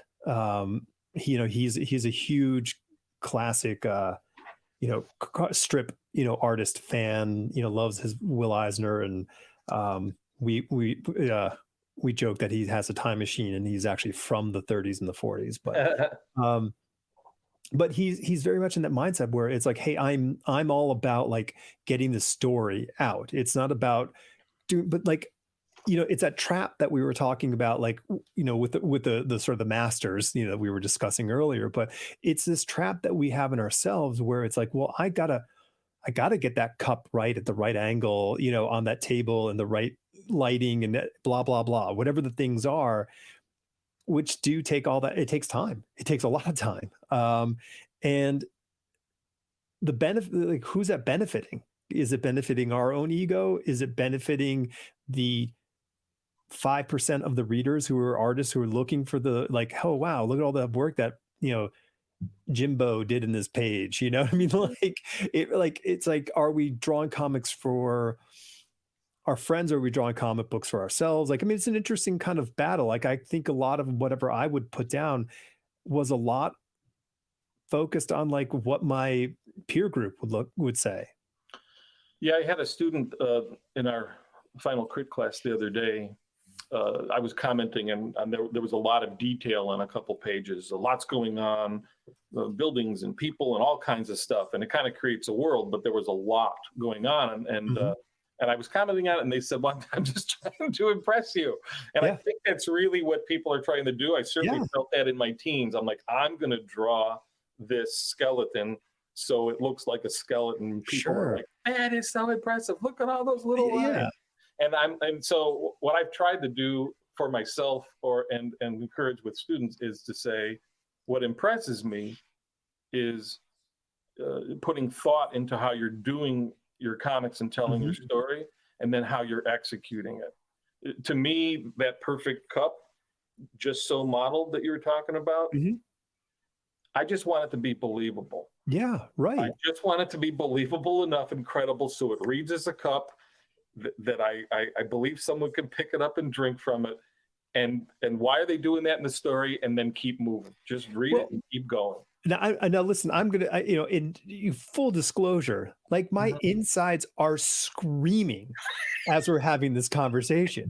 I'm not joking, man. Like my insides are like, no. This is why I don't do this for a living anymore. But it is so interesting because that internal battle is there. Like, I've got the same intentions. I have that Tothian intention, where I'm like, okay, I'm going to do this. I'm going to make it real simple, real clean, real boom, got it. Which is how my design work is. Like, when for my design work, it is super, super minimal, super, super European, Swiss style, et cetera, and so forth. But man, I sit down to draw, and I'm like, okay, cool. This is I like the layout. I like my composition's good, or the figure. Okay, got a good sketch here. And then I just proceed to just like back the dump truck up and pour it onto the page because, and like, because I have this piece I need to finish over the weekend, and I have to ink it and color it. And I'm like, all right, well, I'm going to bring my iPad, and I'm just going to do it in Procreate. I'm not going to go crazy. I've drawn it. I'll just do it in Procreate. I know I'm going to go stupid on it. Like, I'm hoping my limitation of not knowing that program is going to hold me back from doing things. But yeah, I mean, part of, I guess, so limitations on how I'm handling this current project are drawing to size, right? Number one, I can just flip the page and start the next page. So that keeps things simple. In terms of brushes, I just use like a Tombow brush pen that's more pen than brush, and then a Pentel pocket brush. That's it. Yeah. I use the same old pencil, a grabby pencil, clutch pencil. Grabby. No. I want to officially change the name to Grabby Pencil. It's good. I love it. And then when I'm working in Photoshop, I just use 2 brushes. Okay. I just use whatever it's called, like a China marker brush, and then some kind of broad watercolor brush. That's it. So even if I'm using certain tools, I'm trying to keep it so stripped down that I don't get carried away with a bunch of things. And then when you're working digitally too, when I first got the big screen, and I was super impressed that I can zoom all the way in. And I would go in with my very first scans, and I clean up all the line art. And then I zoom back and realize I'd taken all the life out of it. Yeah, there's nothing left. So I learned something pretty quickly to like leave that stuff in there and know what to clean up and what not to.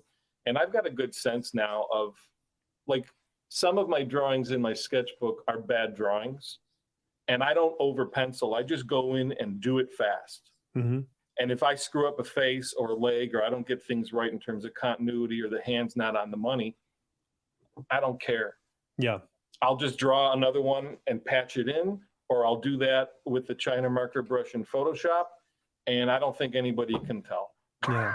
But so some of that is choosing the right thing. Some of it's getting a feel for it as I do it. But all that stuff is designed for me to let go a little bit, Mm-hmm. so I don't get carried away, and I'm steering myself the right way. Well, it's, you know, there's so many things, because I'm also trying to like tie in like the thought about education on this, you know, my experience of going to, you know, in our college studying comic books with, you know, comic book masters, and you're teaching comic books. And I think that like, it's an interesting, like, what are the things that like are super, like, what are skill things you can teach, you know, like, and I think, you know, listen, you can show someone, here's the anatomy, you know, to study, et cetera, and so forth. Mm-hmm. But I think a big thing is like, it's like with teaching design, thinking is what you need to teach people. Like, you need to teach people how to solve problems. And like, so comic books is a visual, you know, medium, and you have to solve these problems visually. So I get like thinking like, you know, could you have people draw comic book pages, but like, we are just using line. We're not going to be doing any rendering. We're not going to do anything. We're going to keep it super simple, super clean, so you can just tell the story. Because it makes me think of, I penciled a book for Keith Giffen, and Keith writes on letter, copy paper, Mm-hmm. and he just does a 6-panel grid, and he draws with a marker what's happening in the comic book, and then you get to do what you want with this basic information.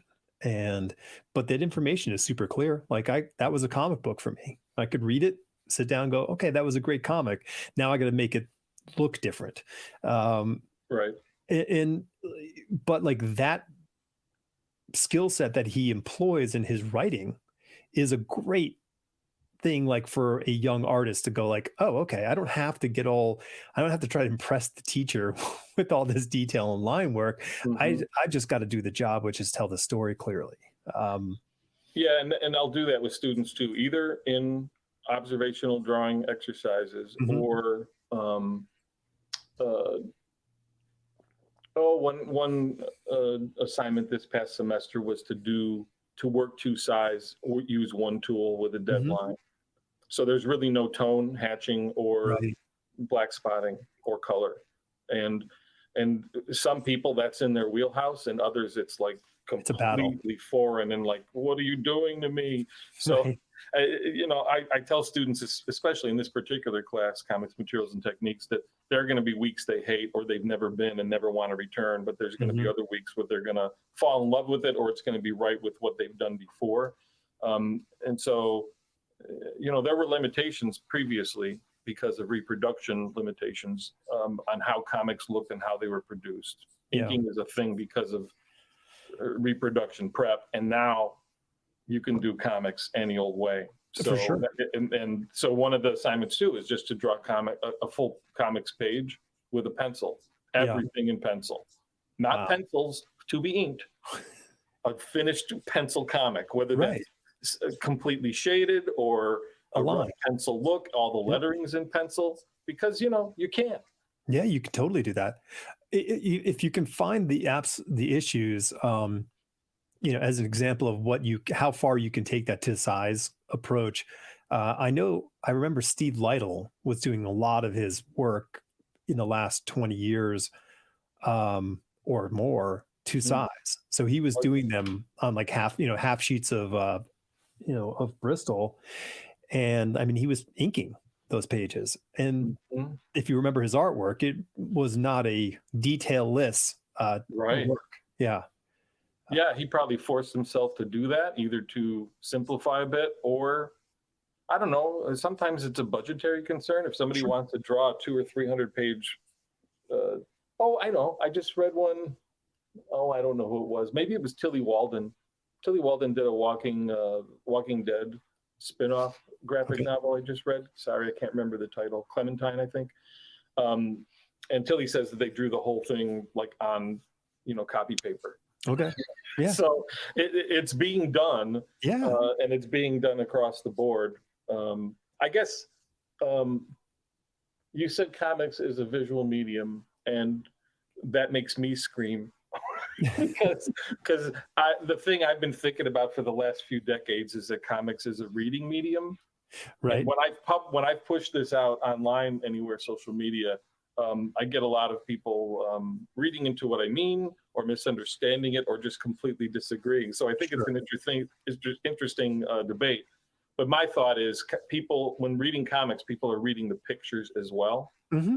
So if you're starting to think about, like, and this can be true of producing it as well. If you're thinking about pictures and words being a separate thing, I think you're missing something while you're producing them. And if you're focusing just on the art as a drawing or as an illustration, anybody, you can get lost in that and trying to make it good. But if you think it's just another tool, it's another piece of the puzzle, Mm-hmm. like lettering within a balloon, and it's all integrated and works as a piece. And the sole function is to get something across and convey it so people can read it. Yeah. Well, then I know it's visual, I get it. But to me, I'm trying as best when I'm reading comics and when I'm producing them and teaching them, to think of comics as a reading medium, as that hybrid of word and picture. No, and that keeps it more grounded to me. No, I mean, I like that. I like that definition. I mean, I was purely talking on the act of drawing a comic book, but Gotcha. But I think that's a real strong thing. And then, like, what I thought about, I always tie everything back to music, but like, I mean, Led Zeppelin, might arguably be the greatest rock band, heavy rock band ever. But like, even their best song wouldn't sound that great if you took one of those four people out of the mix, Yeah. It would be an impressive trio, but something would be missing. What did George Martin say about the Beatles? That, you get one in a room, pretty magical, pretty good. Two, it raises the level. Three of the four Beatles, pretty something special. Mm-hmm. But four, it's this crazy music monster. And then the Beatles magic happens. And you have to have all those pieces. And if it's a super band with the greatest players in the world, it isn't the best band.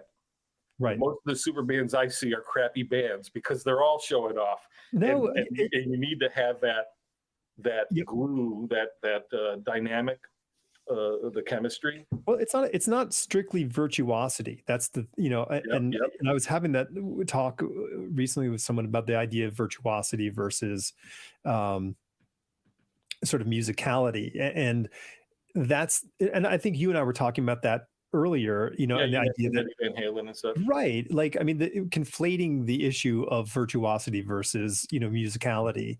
And, and I think we all want to be, this amazing talent. I mean, rarely do people step into the arts with well, I guess I'll just do this. I mean, there's usually I really, really want to try to make something that's going to blow people's minds, like whatever the thing is. I mean, that's usually an intention. And I think we need that. I mean, I think what is the SVA motto was, something like, I don't know, it was something about daring to dream, and just dream, don't just dream, but dream big, because that's the only way you make changes. Oh, quick little thing, going back to teaching. Yeah. David Peterson of Mouse Guard fame and I were talking, and we were talking about the idea that it would be great to incorporate making a zine into a comic class. The idea of putting together your own book in a zine format, and just here's your assignment. Make an 8-page zine. So you do a cover, an interior, and boom, there's a book, and you produced it yourself. And that's something that's being encouraged at NCAD more and more. Other schools, I think. Well, I don't know, what is SCAD like? What is the thrust of that comics program now? I don't know. I've had plenty of people on who have gone to SCAD. I went to SVA, so that program was strictly was highly focused on the majors. Right. When I was there, I think it might be far more balanced now than it used to be. I felt really bad Yeah, for I'm not sure what sorry, there was a buffering issue. Didn't mean to interrupt. Yeah, I'm not sure what the makeup or thrust is there, or the focus. If you take a school like Scott. Joe Kubert School, I think it's most people are going there, and what's taught is superhero genre or image-based stuff.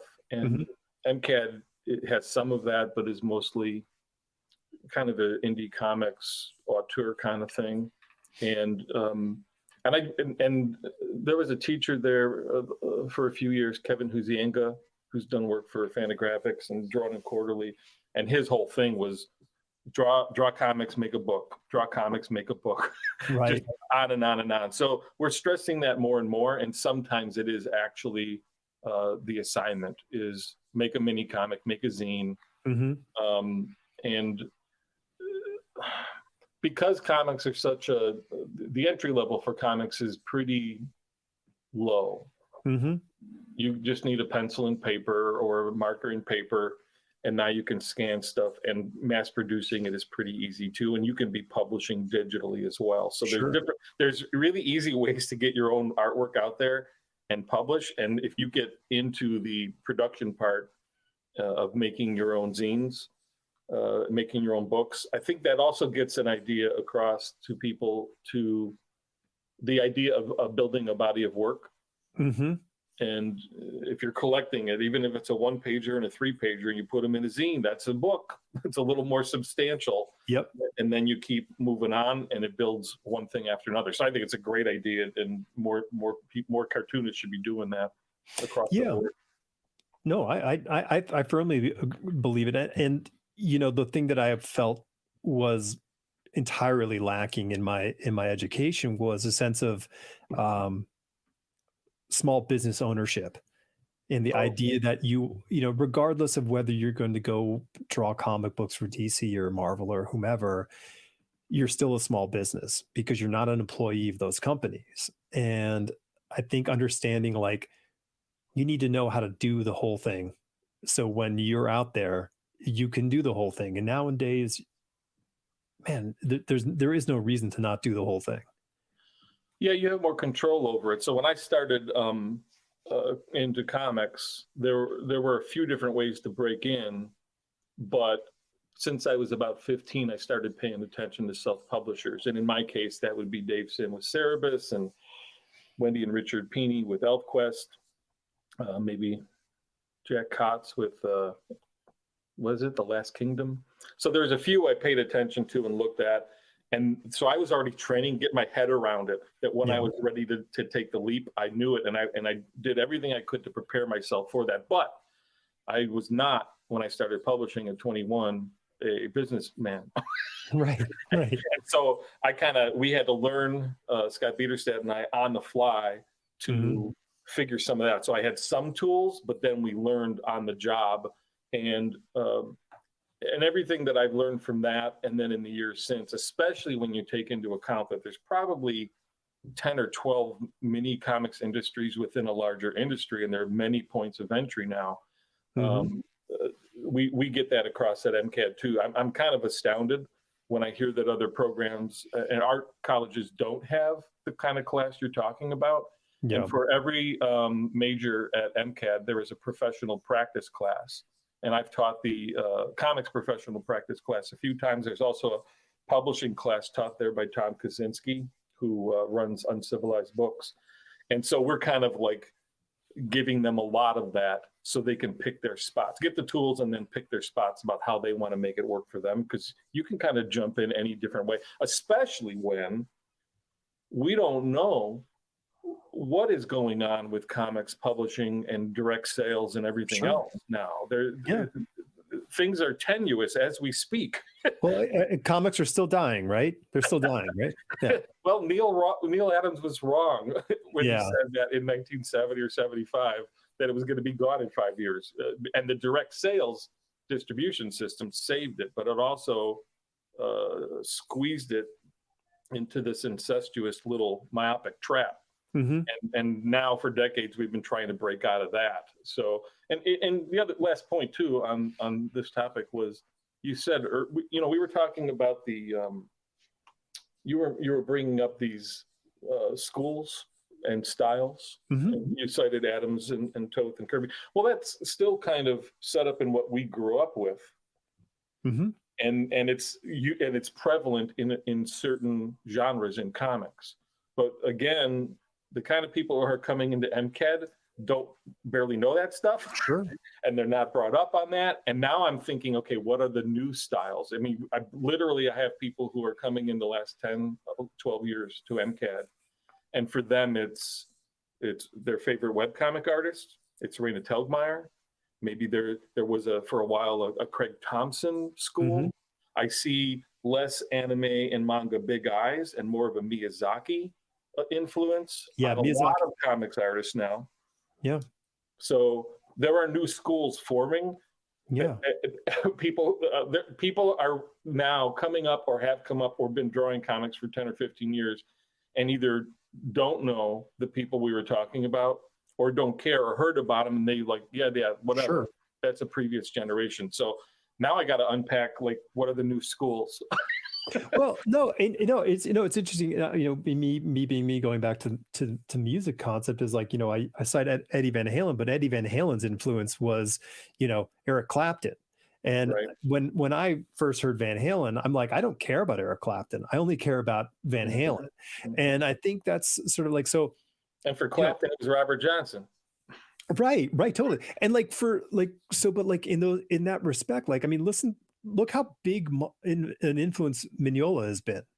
Like Mike's style, while not wholly, an invention, is so influential down the river, since, what is it, 95, 96, since we first saw, or was it 94 when we saw Hellboy? Like that down river from that point has been huge. No doubt.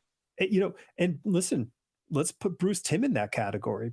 Bruce Timm's artwork on a cartoon that translated into comic books has been massive.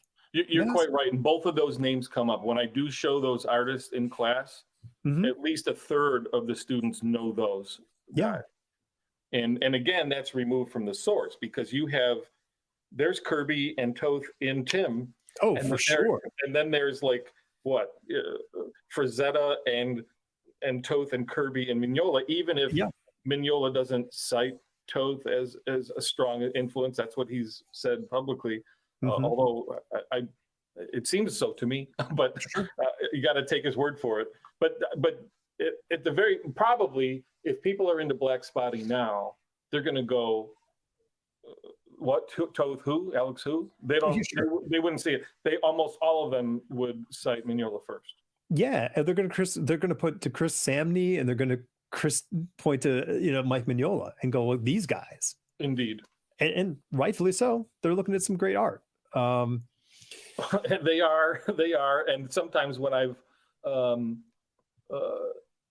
scoured the history of who Toth would cite, those artists don't do as much for me as what he does. They're all great. Right. I see where he got stuff from him, and some of them I love very much. But others I'm like, oh, I like that. Now I'm going to go back to Alex. Thank you. Right. And I mean that's the thing. And it's that 12-year-old, man. Like whatever that made that 12-year-old super happy is always going to make you happy. Like you're always going to be, all right, cool. I still think Star Wars is pretty fun. Yeah, me too. And I got a couple shirts, and I'm not far removed from the freshmen in high school who wore a different Star Wars shirt to class every day. On the other hand, I'm pleased for a more adult, mature story in new Star Wars like Andor. Oh my God, Andor it's the Star Wars I've been waiting for a long time. Yeah, I'm pleased with it, and I find that I'm kind of leaving that stuff behind. I watched the earlier stuff, the things that did get me excited when I was 12. I still have a passion, and I get a tingle from that stuff. But I'm not that age. I've long past it. I have many different interests way beyond that. And for me, in my work, I don't necessarily. I want to capture the passion and the joy of that stuff, while trying to get across like how I see the world now. When Tim Avers and I are constructing Blood Orange, we were like, what's going on now? Mm-hmm. Who has to hustle which way? How is technology affecting us and how we are affecting it? And what would actually speak to somebody who might pick up a comic today, rather than what got me excited when I was 12. Yeah. Even though I'll never give up the love for that, you know? Well, yeah. I mean, I guess it's, I mean, like, once again, it's like you can't remove the foundation. Like, everything falls apart if you take the foundation away. But yeah, and I think that's, I mean, like, listen, when it comes to writing is a matter of telling, not telling the story for somebody else. You know, like, you're telling the story that you need to tell, because the passion that you have for that subject, those characters, whatever the thing is, that is contagious. Like, you're hoping to infect other people with this excitement, in whatever the subject is. Yeah, if you don't have the excitement for it, then it's not going to translate. No, it doesn't matter. It doesn't matter what the demographic, pie chart looks like. No. We've covered everybody in this. Like, they're going to love it. Like, are they going to love it? Like, because it doesn't sound like you love it. No, you shouldn't be going out for a what you think will sell. Oh, you clearly have not been in a lot of marketing meetings. Well, we'll see what kind of audience Blood Orange may find. I don't know. I have no idea what it is. But I've gone from when I started my career thinking that everybody should read Troll Lords, and why wouldn't they? Of course they should love Troll Lords, to Neil Gaiman's idea that it's the creator's responsibility or mission to find the one reader in every 100 readers who would be interested in yours. And that's a healthier and more pragmatic way to look at it. Yes. So we should all be that way. Yeah. And well, hopefully I've learned something and I'm a little more reasonable and realistic about that. But that's the mission, one at a time, just kind of building, finding the readers who will connect with the material that I'm doing now. What's the objective with Blood Orange? We put it out on newdaynoir.com just while we're working on it, because it's a long piece, so people can find it and read it for free now online. Right. And that's released chapter by chapter. But then the goal is a finished graphic novel that we will print when it's finished. Probably be 200 to 250 pages, and we're nearing 100 pages now. Nice. Wow. Okay, good. So we're just under the halfway point, I guess, is where we are. Okay. And when do I get to read the next chapter? I'm finishing it right now, so I would guess that right after the holidays. I've been slowed down because of health stuff, mainly the last few months. So that's the way things go sometimes. But I'm gearing up, and I've got a good bit of the next 2 chapters done. So hopefully in the new year, I'll feel better, and then more chapters will be released more quickly as we intend. Well, the link will be in the description, and so people will be able to just click on it and go read. Which will be great. nice. I hope people like it. Yeah, no, I enjoyed it.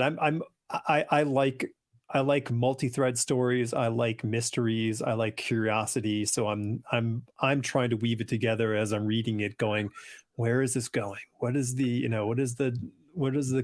conclusion that I can draw? So yeah, I think we've got some more surprises around the corner.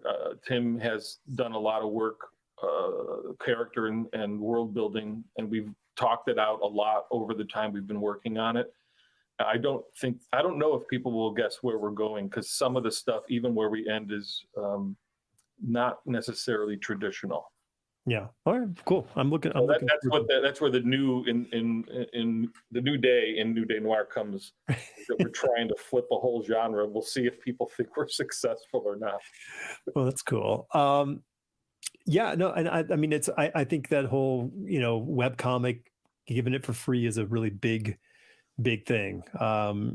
there's so many opportunities. There's so many avenues now between Patreon and Substack and your own standalone, website, all these things. There's a lot out there. I at least at this stage, I want people to be able to access it while we're working on it, rather than working on something for 3 or 4 years that nobody sees. Yeah. And I also don't want there to be friction. But there's just there is friction because there's just so much to look at. But I also think it's important, even while we're promoting stuff online and in social media, to drive people to a site we own and control. Yep. And then we'll see where it goes as we're finishing it and when we get to the end. I don't know what the publishing thing will be, what the situation will be when we complete it. But we'll be open to anything, and regardless, we'll make sure it gets out one way or other. Yeah. No, hey man, you're running your own small business. You gotta have your plan, and you gotta adapt and conquer. Even if I did not plan that when I started, meaning doing Troll Lords and self-publishing was a means to an end, and we just wanted to do comics but then I got the bug of having control over it.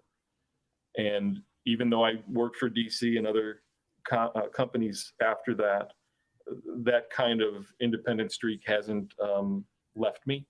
And but the landscape's changed, so now we'll see what kind of reception it gets. But we'll keep plugging away because we love comics and we love the story. Yeah, well, it's very cool. I mean, listen, we should all be doing our own thing, regardless of whatever we do regularly. Yep, it's important. And the podcast, what does 23 look like for you with the podcast? Yeah, that's another thing with Alex Toth in Depth. I'll be gearing up new episodes. Again, things have slowed down on that. So I've mentioned having a team of assistants to work with me to edit that stuff. And I'm setting that up. I've got a few people that I've contacted to have on, and a few others in mind. So it's a lot of work. So I'm not sure in 2023 I'm going to produce as many episodes as I have in the past, but I'd like to keep it going on a semi-regular basis, because I got to scratch that itch. Yeah. And even when new episodes aren't coming out, I am posting daily some kind of Toth gem every day at Alex Toth. What is it? Alex Toth in Depth. Yeah. At Instagram. Yeah. Yep. At Alex Toth in Depth. Yeah. I like it. I like every one of them, I think. So, but it's then hard again, to go wrong. I'm a sucker for his stuff. So, I mean, you could post the same picture 2 days in a row and I would still like it. Every once in a while, I bring out, a classic that I posted when I started it a couple years ago. Because I'm nearing 20,000 followers on that account. Wow. So, I'm just evangelizing for Toth in any way I can. And will continue to do so. And if people want to find me online, Instagram's probably the best place. I've got a couple accounts. One is Opaulo. It's Opaulo. That's right. Somebody used to call me Opal, and then I just decided to simplify the name. And when I signed my art now too, I had a dream after adopting the Opala moniker where it simplified it to Oppo. So that's how I'm signing all my sketches now. It's really simple and easy. It's a little bit of self-actualization, I guess, but I'm posting sketches at that account all the time. But I also have an extension of the teaching I'm doing at MCAD, and people can also find me at Prof. Paul Comics, COMIX, where I'm posting cogitation about comics and some of my favorite artists and cartoonists, as well as student work. Well, I'll put every link I can find of yours in the description, so people can find the various permutations of Paul Fricke. I appreciate it. Yeah. No, I mean it's interesting. I had 2-3 Instagram accounts at one point. I'm like, I can't do this. I'm down to one. I can't keep up. So that sounds smart.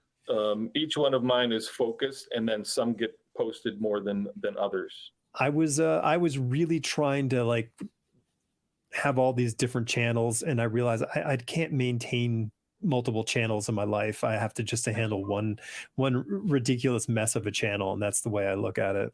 It's probably smarter, and it is a less is more kind of thing. So I'm all about that. it makes All sense about to me. that. Yeah. Yeah. Well, hey, Paul, this has been an absolute blast. I really appreciate the time you've taken to have this Gregorian knot of a conversation. Yep. I appreciate it. Thanks for having me. I enjoyed the chat a lot, and everyone don't forget to go out and pick up your grabby pencils. Yeah, get a grabby pencil, make a zine, and I guess definitely read more Alex Toth, right? I'd always recommend that, but yeah, hopefully people don't get tired of me saying it. Yeah, they probably won't. I tune in, so I guess I'm an inveterate listener. So fantastic. Yeah, man. Have a great holiday, and to you and yours. All right. To the same to you. Take it easy. Appreciate it. Yeah. All right. See you, Paul.